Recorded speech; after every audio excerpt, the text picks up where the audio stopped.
Hi hello ನಮಸ್ಕಾರ ಪ್ರಿಯ ವೀಕ್ಷಕರೇ, KCC ಟಾಕ್ಸ್ಗೆ ಸ್ವಾಗತ. ನಾವು ಇಂದು ಭೈರತಿ ರಣಗಲ್ ಸಿನಿಮಾ ಹೇಗಿತ್ತು, ಇಷ್ಟವಾಯಿತಾ ಇಲ್ಲವಾ ಎಂಬುದರ ಬಗ್ಗೆ ತಿಳಿಯೋಣ. ಅದಕ್ಕಿಂತ ಮೊದಲು ನೀವೇನಾದರೂ ಶಿವಣ್ಣರವರ ಅಭಿಮಾನಿಯಾಗಿದ್ದರೆ ಈ ವಿಡಿಯೋಗೊಂದು ಲೈಕ್ ಮಾಡಿ. ಚಾನಲ್ಗೆ ಹೊಸದಾಗಿ ಭೇಟಿ ಕೊಟ್ಟಿದ್ದರೆ ದಯವಿಟ್ಟು ಸಬ್ಸ್ಕ್ರೈಬ್ ಮಾಡಿಕೊಳ್ಳಿ, ಹಾಗೆ ಪಕ್ಕದಲ್ಲಿರುವ ಬೆಲ್ ಐಕಾನ್ ಕ್ಲಿಕ್ ಮಾಡಿ. ಭೈರತಿ ರಣಗಲ್ ಸಿನಿಮಾ ಇದೊಂದು ಪ್ರಿಕ್ವೆಲ್ ಸಿನಿಮಾವಾಗಿದೆ.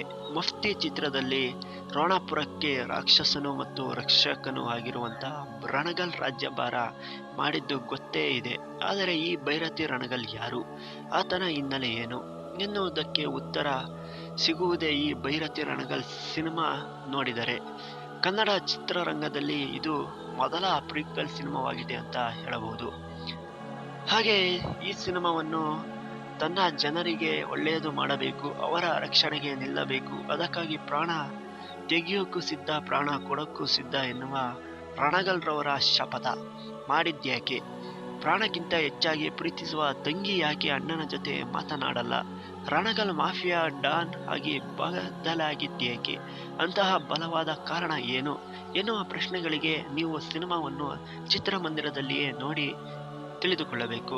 ರೋಣಾಪುರದ ಮಾಫಿಯಾ ಡಾನ್ ರಣಗಲ್ ಬಂಧನದೊಂದಿಗೆ ಮಫ್ತಿ ಸಿನಿಮಾ ಕತೆ ಮುಗಿಯುತ್ತದೆ. ಆದರೆ ಇದೀಗ ರಣಗಲ್ ಸಿನಿಮಾದಲ್ಲಿ ಯಾವ ರೀತಿ ಮೂಡಿ ಬಂದಿದೆ ಎಂಬುದರ ಬಗ್ಗೆ ನೀವು ಚಿತ್ರವನ್ನೇ ನೋಡಬೇಕು.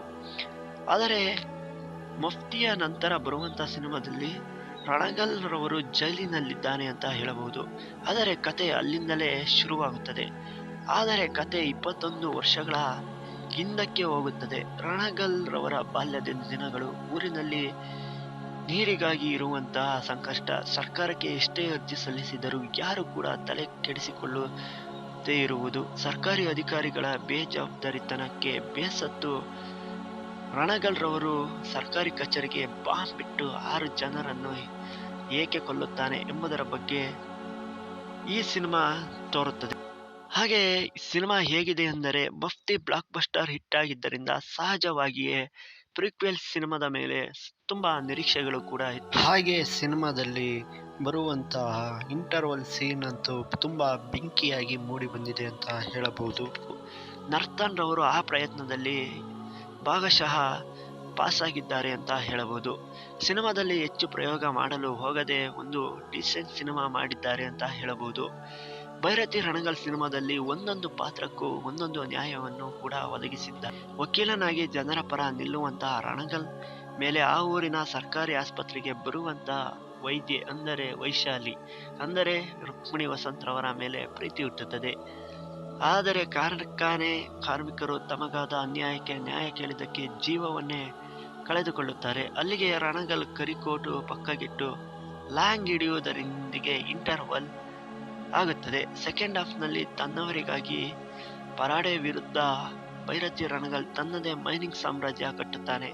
ಇದರಿಂದ ರಾಜಕೀಯ ನಾಯಕರನ್ನೇ ರಣಗಲ್ ಎದುರು ಹಾಕಿಕೊಂಡಾಗ ರೋಣಾಪುರಕ್ಕೆ ಗಣ ಬರುವಂತಾಗುತ್ತದೆ. ಫಸ್ಟ್ ಹಾಫ್ ಕೊಂಚ ಸ್ಲೋ ಅನಿಸಿದ್ದರೂ ಕೂಡ ಕಾರ್ಮಿಕರ ಸಂಕಷ್ಟಗಳನ್ನು ನಿಧಾನವಾಗಿ ನರ್ತನ್ ರವರು ತೋರಿಸುವ ಪರಿ ತುಂಬಾ ಇಷ್ಟವಾಗುತ್ತದೆ. ಶಿವಣ್ಣ ಆರ್ಭಟವು ಕಮ್ಮಿ ಇರುವುದರಿಂದ ಆ ರೀತಿ ಇಷ್ಟವಾಗಬಹುದು. ಆದರೆ ಇಂಟರ್ವಲ್ ಫೈಟ್ ಬಳಿಕ ಸಿನಿಮಾ ಬಹು ವೇಗ ಪಡೆದುಕೊಳ್ಳುತ್ತದೆ. ಸೆಕೆಂಡ್ ಹಾಫ್ನಲ್ಲಿ ಅಸಲಿ ಮಜಾ ಕೂಡ ತುಂಬಾ ಸೊಗಸಾಗಿ ಸಿಗುತ್ತದೆ ಅಂತ ಹೇಳಬಹುದು. ನರ್ತನ್ ರವರ ಸಂಭಾಷಣೆ, ಸಣ್ಣ ಸಣ್ಣ ಡೈಲಾಗ್ಸ್ ಕೂಡ ಇಷ್ಟವಾಗುತ್ತದೆ. ಕ್ಲೈಮ್ಯಾಕ್ಸ್ ಅಂತೂ ತುಂಬಾ ರೋಟೀನ್ ಆಗಿ ಸಖತ್ತಾಗಿ ಬಂದಿದೆ ಅಂತ ಹೇಳಬಹುದು. ಇದರ ಅಭಿನಯ ಕೂಡ ತುಂಬಾ ಸ್ಟ್ರಾಂಗ್ ಆಗಿ ಸ್ಕ್ರೀನ್ ಪ್ರೆಸ್ ಮತ್ತೊಮ್ಮೆ ಇಷ್ಟವಾಗುತ್ತದೆ. ರಣಗಲ್ ಪಾತ್ರದ ಪರಕಾಯ ಪ್ರವೇಶ ಶಿವಣ್ಣರವರು ಮಾಡಿದ್ದಾರೆ ಅಂತ ಹೇಳಬಹುದು. ಕಣ್ಣಿನಲ್ಲೇ ನಟಿಸುವ ಪರಿ ಅಭಿಮಾನಿಗಳಿಗೆ ತುಂಬಾ ಇಷ್ಟವಾಗುತ್ತದೆ. ಇನ್ನು ಖಡಕ್ ವಾಯ್ಸ್, ಲಾಂಗ್ ಝಳಪಿಸುವ ಪರಿ ಅದಕ್ಕೆ ಮತ್ತಷ್ಟು ಬಲ ತುಂಬಿದೆ ಅಂತ ಹೇಳಬಹುದು. ಆದರೆ ನಾಯಕಿಯಾಗಿ ರುಕ್ಮಿಣಿ ವಸಂತ್ರವರಿಗೆ ಅವಕಾಶ ಸಿಕ್ಕಿಲ್ಲ ಅಂತ ಹೇಳಬಹುದು. ಕಾರ್ಮಿಕರ ನಾಯಕ ವರದಾ ಆಗಿ ಗೋಪಾಲಕೃಷ್ಣ ದೇಶಪಾಂಡೆ, ಕೈಗಾರಿಕೋದ್ಯಮಿ ಪರಾಡೆ ಆಗಿ ರಾಹುಲ್ ಬೋಸ್ ಆಯ್ಕೆ ಉತ್ತಮವಾಗಿದೆ ಅಂತ ಹೇಳಬಹುದು. ಇನ್ನು ಆತನ ಬಂಟನಾಗಿ ಅವಿನಾಶ್, ಶಿವಣ್ಣನ ಸಹೋದರಿಯಾಗಿ ಛಾಯಾ ಸಿಂಗ್ ತಮ್ಮ ತಮ್ಮ ಪಾತ್ರಗಳನ್ನು ತುಂಬಾ ಅಚ್ಚುಕಟ್ಟಾಗಿ ನಿಭಾಯಿಸಿದ್ದಾರೆ. ಸಿನಿಮಾ ತುಂಬಾ ಸಿಂಪಲ್ ಎನಿಸಿದರೂ ಈ ಸಿನಿಮಾಗೆ ಬ್ಯಾಕ್ಗ್ರೌಂಡ್ ಮ್ಯೂಸಿಕ್ ಆಗಿ ರವಿ ಬಸ್ರೂರ್ ರವರ ಮ್ಯೂಸಿಕ್ ತುಂಬಾ ಅಚ್ಚುಕಟ್ಟಾಗಿ ಮೂಡಿ ಬಂದಿದೆ ಅಂತ ಹೇಳಬಹುದು. ಒಂದೊಂದು BGM ಕೂಡ ಥಿಯೇಟರ್ನಲ್ಲಿ ದಂಗೆಬ್ಬಿಸುತ್ತವೆ ಎನ್ನಬಹುದು. ಕೊನೆಯದಾಗಿ ಹೇಳುವುದೇನೆಂದರೆ ಶಿವಣ್ಣನ ಅಭಿಮಾನಿಗಳಿಗೆ ಹೇಳಿ ಮಾಡಿಸಿದಂತಹ ಸಿನಿಮಾವಾಗಿದೆ ಅಂತ ಹೇಳಬಹುದು. ಬೈರತಿ ರಣಗಲ್ ರವರ ಶಿವರಾಜ್ ಕುಮಾರ್ ಅವರ ಆಕ್ಷನ್ ಹಾಗೂ ಸೆಂಟಿಮೆಂಟ್ ಮಿಕ್ಸ್ ಮಾಡಿರುವಂಥ ಆಕ್ಷನ್ ಎಂಟರ್ಟೈನರ್ ಸಿನಿಮಾವಾಗಿರುವುದರಿಂದ ಎಲ್ಲ ಫ್ಯಾಮಿಲಿ ಸಮೇತ ಕೂತು ನೋಡುವಂಥ ಸಿನಿಮಾವಾಗಿದೆ.